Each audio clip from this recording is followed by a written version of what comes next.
Miru Khan channel from Dubai से। ये कैसे हैं आप सब? मैं ठीक हूँ, अल्लाह का शुक्र है जी, सब ठीक ठाक है। फ्राम दुबई इसलिए बोलती हूँ कि हमारे पाकिस्तान का तो जो हाल है वो आप लोगों को पता है तो मैं भी बज़ाहिर पाकिस्तानी हूँ, लेकिन हमें 14 साल हो गए दुबई में। पिछले कोरोना के टाइम पे हम लोग गए थे, कोरोना से पहले, फिर कोरोना में उधर ही रहे तकरीबन 1.5 साल। तो मैंने वहाँ के हालात देखे और मुझे अंदाज़ा हुआ कि किस तरह जो है वो लोग वहाँ पे महफूज नहीं हैं, बच्चे महफूज नहीं हैं, लेडीज़ महफूज नहीं हैं। और अभी आए दिन सोशल मीडिया पे ये वाक़यात जो हैं ये सुन रहे हैं और देख रहे हैं जी। बहुत सारे वाक़यात होते हैं, जैसे ज़ैनब का है, उसके साथ बहुत सारी बच्चियों का है।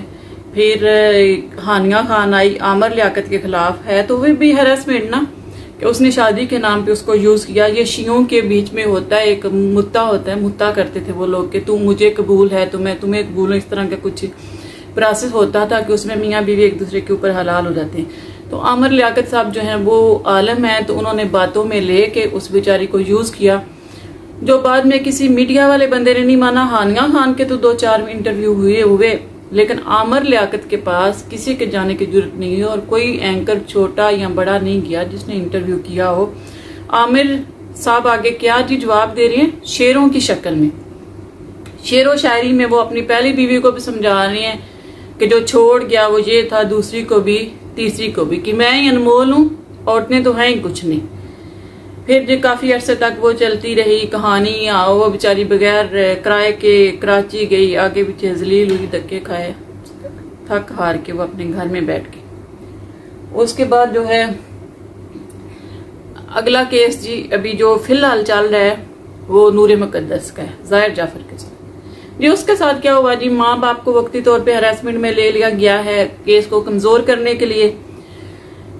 जब उसके घर में डेड बॉडी बरामद हुई है, वो हुआ है, तो अभी तक उसके ऊपर दफा क्यों नहीं लगी? अभी तक केस क्यों चल रहा है? अभी तक किस चीज की इंक्वायरी हो रही है? जब मारा उसने अपने हाथों से उसको, उसके घर में वो मरी है, तो फिर जो है केस क्यों नहीं ये अभी तक ये किसी नतीजे तक पहुंचा? उसके बाद जो है आज मैं देख रही थी एक लड़के का इंटरव्यू, जो 2 बेटियों के साथ उसकी माँ ने बताया कि वो उनके साथ ज्यादती करता था। फिर जब मुझे पता चला तो उन्होंने उसको कपड़े उतार के, मेरी बेटियों के भी और मेरे भी, तो हमें एक साथ में खड़ा कर दिया और बोला कि मैं इसके साथ इनके साथ करता था, मैं अब भी करूंगा और अब कर रहा हूं, तुम जो कर सकते हो कर लो। उस टाइम उस औरत का क्या मनता था कि उसी टाइम उसको आग लगा देती, उस बंदे को अपने घर में ही आग लगा देती।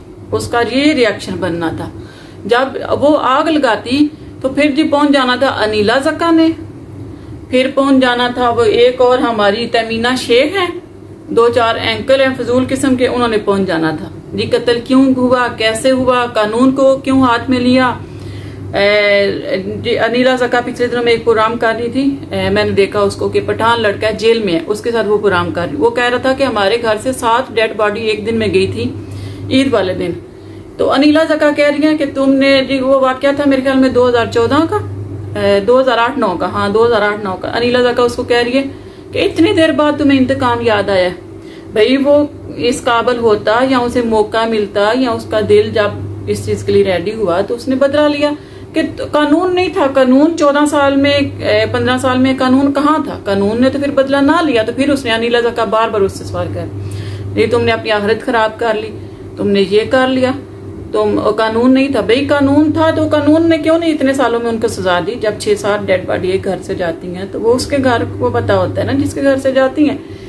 ये फजूल किस्म की एंकर हैं, जब होना है कत्ल होना है तो इन्होंने पहुंच जाना है। अब क्यों नहीं पहुंची? ये आशा अकरम के पास क्यों नहीं पहुंची? जिन लड़कियों के साथ ज्यादतियां हो रही हैं उनके पास क्यों नहीं पहुंच रही हैं? कत्ल होने से पहले क्यों नहीं पहुंच रही? मशवरा क्यों नहीं दे रही? भाई जब कत्ल होना है तो फिर ही इन्होंने पहुंचना है।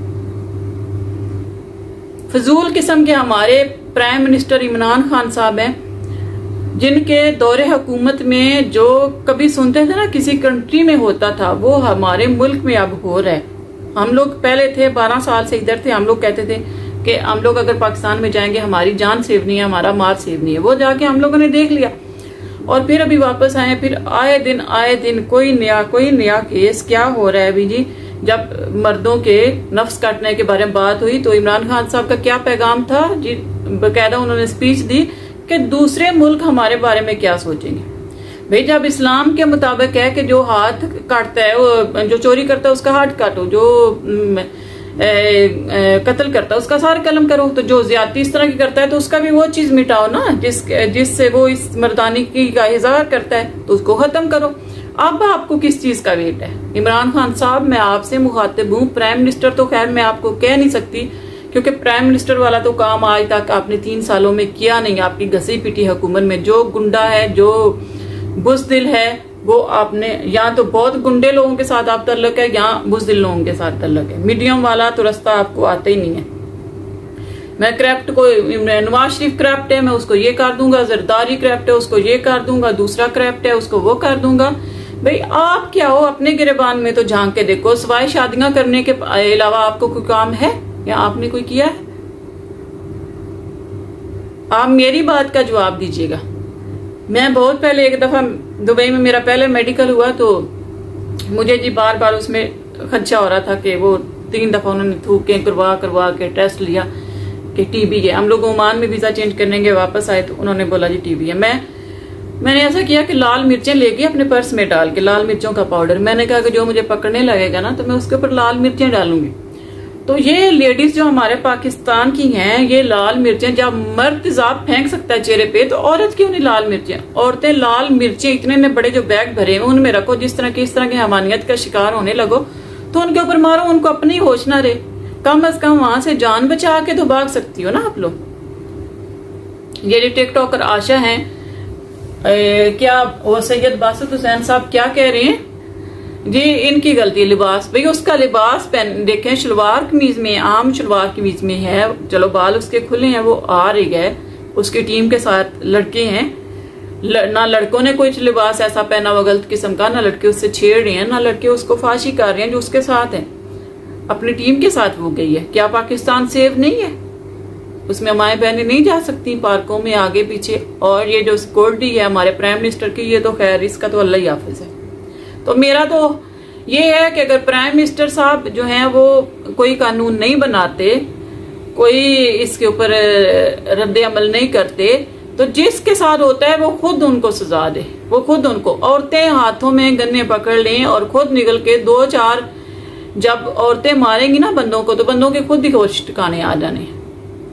ये जो फजूल किस्म के मर्द और मर्दानियां जहर करने वाले लोग हैं, इनके खुद ही होश ठिकाने आ जाने, फिर ना किसी की इज्जत लुटनी है और ना किसी ने बर्बाद होना है। जब मर्द के पास अथॉरिटी है कि वो तेजाब फेंक सकता है, वो जो है वो उसको मार सकता है, तकरीबन 100 में से कोई 5% ऐसी औरतें हैं कि जिन्होंने अपने हस्बैंड को मारा है, बाकी जो है 95% मर्दों के केस हैं कि जिन्होंने और मर्दों ने औरतों को मारा है। तो औरतों के साथ जब ज्यादती हो रही है तो वो क्यों नहीं ऐसे काम कर सकती? अगर हमारे मुल्क का कानून इतना कमजोर है तो फिर औरतों को भी हथियार उठा लेने चाहिए, भाई उनको भी अपना बदला लेना चाहिए। मैं तो कहती हूँ कि बच्चों का बदला उनकी माएं ले, उनकी माओं के सामने ला के मुजरम को खड़ा करना चाहिए कि अब जो सलूक करना है आप इसके साथ करो, ठीक है। अगर वो नहीं करते, कोई कानून ऐसा नहीं है, तो जैसे उन्होंने आपके बच्चों को किडनैप किया ऐसे आप भी किडनैप करके मार दो, भाई साफ सा हल है। फिर जो आएगा, पुलिस आएगी, मीडिया आएगा, दूसरा आएगा, आप उनको जवाब दो कि हमारी दफा मीडिया कहाँ था। इसी बात के साथ मैं इजाजत चाहूंगी। रात को वो इमरान खान साहब जो हैं एंकर हैं, उन्होंने बड़ी अच्छी बात की थी कि कौन सा हमारा कोई मिनिस्टर था, उसके दौरे हुकूमत में करेन के साथ 2-2 दिन डेड बॉडी लटकाई गई थी। तो अब क्यों नहीं भी आप 2-4 लोगों को इसी तरह की सजा दे, 2-2 दिन उनकी डेड बॉडी लटकाई जाए, तो माएँ भी अपने बच्चों को तरबियत देंगी कि बेटा बाहर जाके इस तरह का काम नहीं करना। जो मीनारे पाकिस्तान में क्या लोग गए हुए थे, उनकी माओं को नहीं पता कि हमारे बच्चे उस दिन कहाँ थे, हमारे बच्चे उस दिन कहाँ थे, उन माओं को नहीं पता, उनके घर वालों को नहीं पता। उन्होंने अपने बच्चों की शक्लें नहीं देखी कैमरे में, वीडियो में, क्यों नहीं वो सामने आ रही कि हमारा बच्चा था या इसने ये जुर्म किया है, हम लोग माफी मांग लेते हैं, या कुछ कोई भी दलील इस तरह की किसी पेरेंट्स ने भी नहीं दी। तो इसका हल क्या है कि औरतों को खुद ही हथियार उठा लेने चाहिए। इसी बात के साथ इजाज़त चाहूँगी। ओके जी, अल्लाह हाफिज़।